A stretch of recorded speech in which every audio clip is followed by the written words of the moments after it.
All right. Good Saturday morning to you. We're going to take just a minute today and veer off the paved road for a minute. We've been looking at Psalm chapter 3 this week, and I spent a lot of time talking to you about the word Selah and a few other things. And I appreciate Randy pointing out that I left out one very important element of this psalm, and that is, why did Absalom want to kill, rebel against his father? He asked that. Some of you may have seen it yesterday in the comments. My response was, I think I'll answer it in a video rather than to try to type this lengthy, winding road that is David's life. One of the things about this is it is one of the multitude of stories that actually brings me great comfort in the Word of God. As if you're not familiar with the story, as I tell it to you, you're going to realize how twisted it was. And the fact that it is in the Bible tells me that this is not the creation of man. Had man been writing a book that was going to be used to guide people in their spiritual journey, there wouldn't be a story like this one. Wouldn't be anything like it. All these kinds of stories would have been left out. That's one of the great things, again, that assures me of God's handiwork in the Bible, is that God shows us His servants, warts and all. And so let's dig in here for just a minute and talk about Mr. Absalom and why he was against his father. The simple answer is, to be honest, it goes all the way back to David's sin with Bathsheba. David's whole family life is built on on unsolid ground. How's that? He was doing things and living his life and his family life much like the kings of pagan countries, more so than the king of God's people. And so the simple answer would be, it is the fruit of his sin with Bathsheba. The long answer is a little different.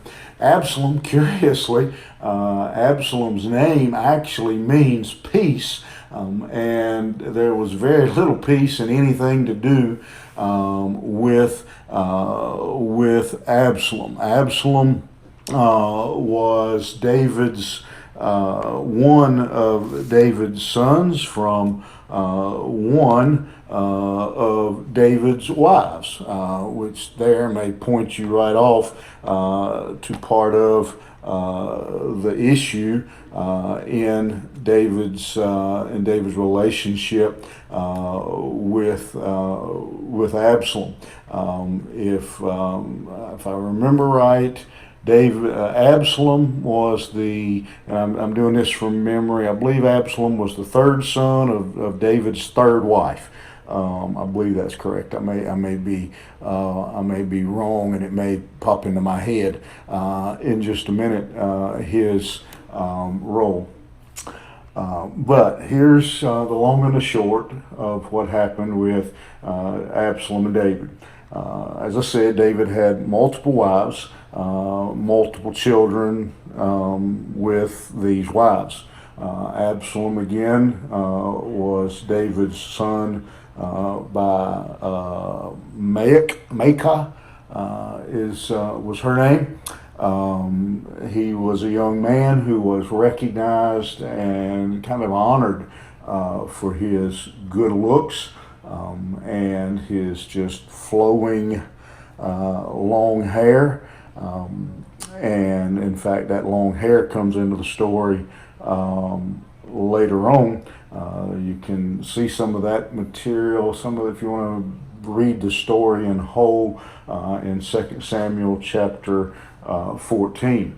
And so really the first thing we come to know about Absalom is when Absalom, his David's oldest son, Amnon. So don't get all these children mixed up. David's oldest son, Amnon, raped Absalom's sister, Tamar. So Amnon raped his half-sister.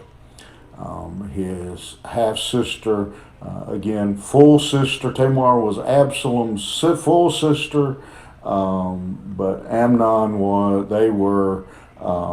they shared the same daddy and David, but had a different mother. Absalom finds out about the rape of his sister by his half-brother, and he steers on it, actually, for about 2 years. At the 2 year point, during a time there was a big celebration going on due to it was time for them to shear the sheep and to bring in the wool, and Amnon got drunk, and Absalom sent his servants to kill Amnon. And so Amnon rapes his half-sister. Absalom kills his half-brother. When Absalom really realized what he did, he fled to get away from David, and he goes and lives with his grandfather, and he stays there for 3 years. David is grieved both by the death of one of his sons, the rape of one of his daughters, and then the fact that Absalom has run off, and so he's bothered by the absence of his son. Long part of the story we'll just make real short here. Through several things that go on, David basically, I don't know, you can really say he forgave Absalom, but he invited Absalom, he brought Absalom back to Jerusalem. And so Absalom comes back to Jerusalem, but for 2 years after coming back to Jerusalem, again, 2 Samuel 14 still is where you can read about this. David does not allow Absalom to come into the palace. He doesn't allow his son Absalom to come into his presence. And even though he invited him back to Jerusalem under the pretense that he had been forgiven. So Absalom, at this point, considering the deaths and the murders and everything else, Absalom is most likely, scholars believe, to be the oldest living son of David. And because of who his mother was and his father, he would have been considered next in line to the throne. But Absalom decided he didn't have time to wait. And so he began to plot, if you will, against his father. And he would stand outside the palace, and the Bible tells us that when people would come with their problems or questions that they would come to the king with, that Absalom would intercept them at the gates and he would deal with the issues, or answer their questions, and give them advice and those kind of things. And slowly but surely, he won the people over. And so eventually, Absalom went to Judah, took a large number of people with him, and and proclaimed himself as king. When he did, because of numbers, because again, David, for the last few years, had been sitting in the palace and really not been involved with his people, and so Absalom had won him over, and so they followed Absalom. And when Absalom rebelled and claimed himself king, the people, they followed Absalom. He had really kind of been almost their acting king for the last while anyway. And so even some of David's most trusted advisors actually went with Absalom as well, and rebelled against David. It was actually a very successful, if you can call a rebellion successful, but Ahithophel, one of David's most trusted advisors, went with, in fact, he was David's main advisor. He was the chief advisor. He went with Absalom. And so, again, it was a very successful, as rebellions go, it was a very successful rebellion. And so the people, again, they just began to follow Absalom. As we go through the Psalms, I'm not going to tell you the whole story. I'm going to leave some of it for you to go dig up how this story ends. But as we go through the Psalms, we will come to some other Psalms that give us opportunity to explore the rest of David's relationship with Absalom and how this whole situation is going to play out. But simply put, the lesson here is, again, David's sin with Bathsheba led his whole family life to be a wreck. And so this is just one of the many consequences of David's sin. So, I mean, there's a lot of lessons we could take from this passage, from Amnon to Absalom, to David and Absalom.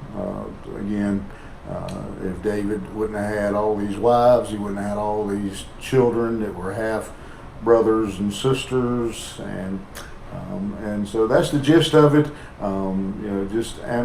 Absalom just kind of had a bad relationship with his father, with his family, going back many years, to the point where eventually his pride, his desire for fame, prestige, and power got the best of him, and he decided to rebel against his own father and take the throne from him. I hope that answers your questions. Again, I'm sure there's a few more, but like I said, we'll get to them as we move through the Psalms. Again, anytime as you're watching these, if brings up a question that I miss, something that you need to know about a passage, feel free to throw it in the comments, and I'll either respond in the comments, or if it's a long story, we'll take it in a video and answer it that way. Randy, I hope that answers your question, and I'm sure if you had it, a lot of other folks did. And so if that doesn't clear it up, if it got it clear as mud now, I said let me know.